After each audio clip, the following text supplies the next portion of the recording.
Assalamualaikum warahmatullahi wabarakatuh. Perkenalkan, nama saya Adirawan, NIREM 0301190071. Di sini saya akan menjelaskan penerapan metode pemberdayaan dalam penyuluhan pertanian Desa Depok, Kecamatan Pangkah, Kabupaten Tegal.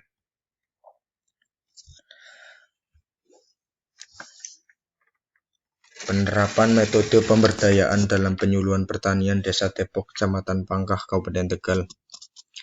Kegiatan identifikasi keadaan, masalah, dan potensi secara partisipatif di Desa Depok. Kegiatan ini dimaksudkan agar masyarakat Desa Depok mampu dan percaya dalam mengidentifikasi serta menganalisa keadaannya, baik potensi maupun permasalahannya. Selain itu, tahap ini dimaksudkan untuk mendapatkan gambaran mengenai keadaan fisik, ekonomi, dan sosial yang ada di Desa Depok. Gambaran ini akan memberikan dasar untuk penyusunan rencana kegiatan pengembangan di Desa Depok. 1. Keadaan fisik, sumber daya alam. Desa Depok termasuk dataran rendah dengan ketinggian 20-80 mtpl dengan tanah gembur yang memiliki pH sekitar 6-7 dan iklim tidak menentu. Potensi dari keadaan fisik yaitu kebanyakan petani menanam komoditas padi yang dijadikan tanaman unggulan di Desa Depok.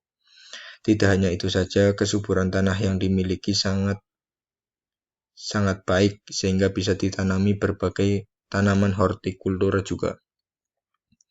Dengan kondisi seperti ini sehingga sangat baik apalagi didukung dengan sumber daya manusia pertanian yang unggul. Yang kedua, keadaan ekonomi. Sebagian besar masyarakat Desa Depok bermata pencarian sebagai petani, termasuk ekonomi masyarakat menengah ke bawah. Pemuda sudah enggan untuk menjadi petani karena pemuda tersebut berpikiran kalau bertani itu hasilnya tidak menentu dan tetap. Berbeda dengan menjadi karyawan pabrik, pemuda lebih berminat karena memiliki gaji yang cukup besar dan penghasilan yang menetap. Sehingga petani yang ada di Desa Depok sekarang kebanyakan sudah lansia. Potensi yang dapat dilihat yaitu kebanyakan dari masyarakat berprofesi sebagai petani dan buruh pabrik. Tingkat pendidikan masyarakatnya bervariasi dari SD sampai sebagian besar SD sampai SLTA sederajat. Sekarang sudah mulai dikembangkan pemuda tani agar bisa menjadi regenerasi petani yang sudah lansia. Yang ketiga, keadaan sosial. Masyarakat Desa Depok masih menjunjung budaya gotong royong. Misalnya keropyokan pembasmian hama tikus. Kegiatan tersebut dilakukan secara bersama-sama di lahan pertaniannya. Selain itu ada kegiatan kebersihan lingkungan, tempat ibadah, area jalan desa. Belum lagi kegiatan sinoman jika ada yang punya hajatan di desa seperti nikahan, sunatan, dan lain-lain. Sehingga masyarakat Desa Depok ini bisa rukun, saling menghargai dan tercipta kondisi yang aman dan tentram. Dengan didominasi penduduk Desa Depok adalah penganut Muslim, meskipun demikian dalam hal-hal tertentu masih diwarnai upacara adat. Misalnya peringatan 3 hari setelah meninggal dunia, 7 hari, 40 hari, dan sampai 100 hari. Selanjutnya, kegiatan penyusunan strategi SWOT. Kegiatan ini merupakan suatu teknik atau metode perencanaan strategi yang bertujuan untuk mengevaluasi kekuatan, strength, kelemahan, weakness, peluang, opportunity, dan ancaman threats di Desa Depok. Penyusunan strategi ini juga dimaksudkan agar kelompok dan anggotanya mampu mengembangkan dan melaksanakan rencana kegiatan yang konkret dan realistis. Dasar penyusunannya adalah potensi dan masalah yang sudah teridentifikasi dalam kajian, keadaan pedesaan partisipatif, dan tujuan kelompok yang sudah ditentukan.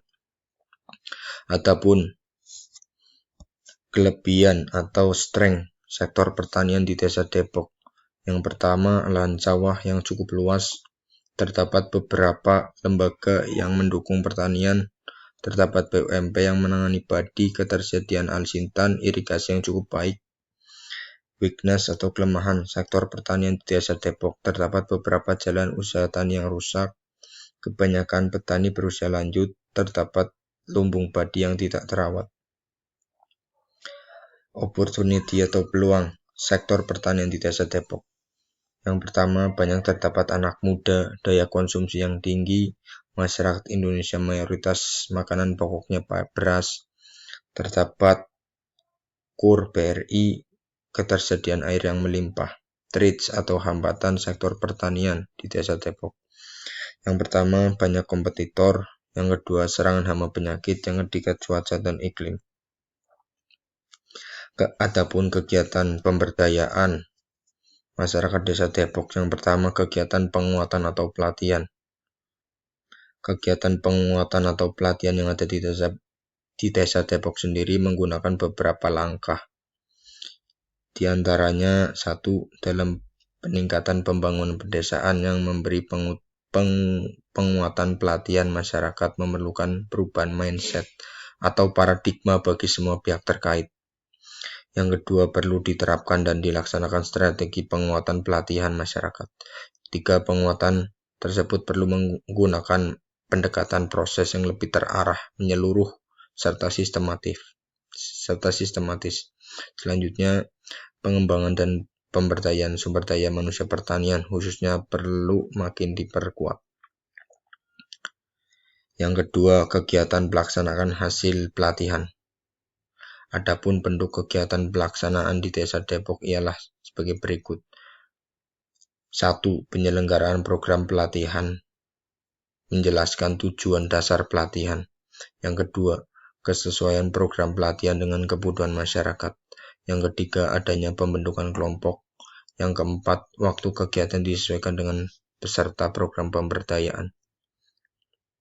Yang selanjutnya, kegiatan pendampingan dan pemandirian. Pendampingan merupakan kegiatan untuk membelajarkan sekelompok orang yang berawal dari kebutuhan dan potensi mereka atas dasar adanya interaksi dari, oleh, dan untuk anggota kelompok. Proses pemberdayaan masyarakat merupakan suatu proses pembelajaran terus-menerus bagi masyarakat dengan tujuan kemandirian masyarakat dalam upaya-upaya peningkatan taraf hidupnya.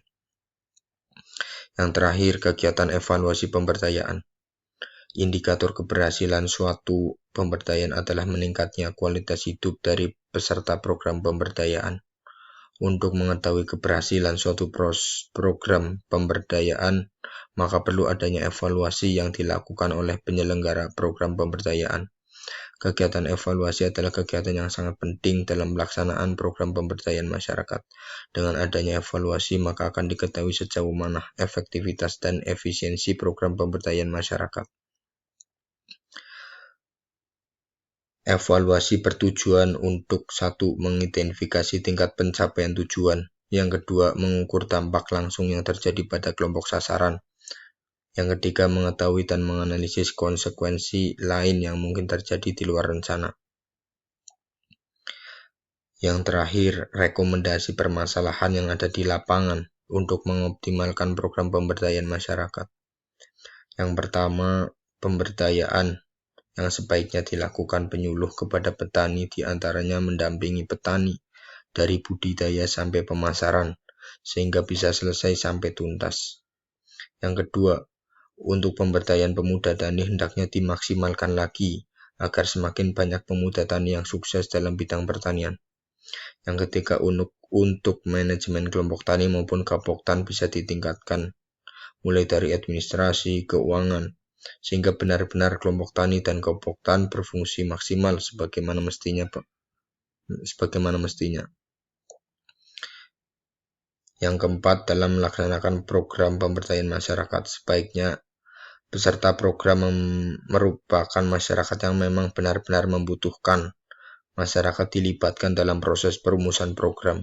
Hal ini dikarenakan program yang didasari atas kebutuhan masyarakat akan lebih mempengaruhi masyarakat untuk bertanggung jawab terhadap program dan keberhasilannya. Sekian, terima kasih. Wassalamualaikum warahmatullahi wabarakatuh.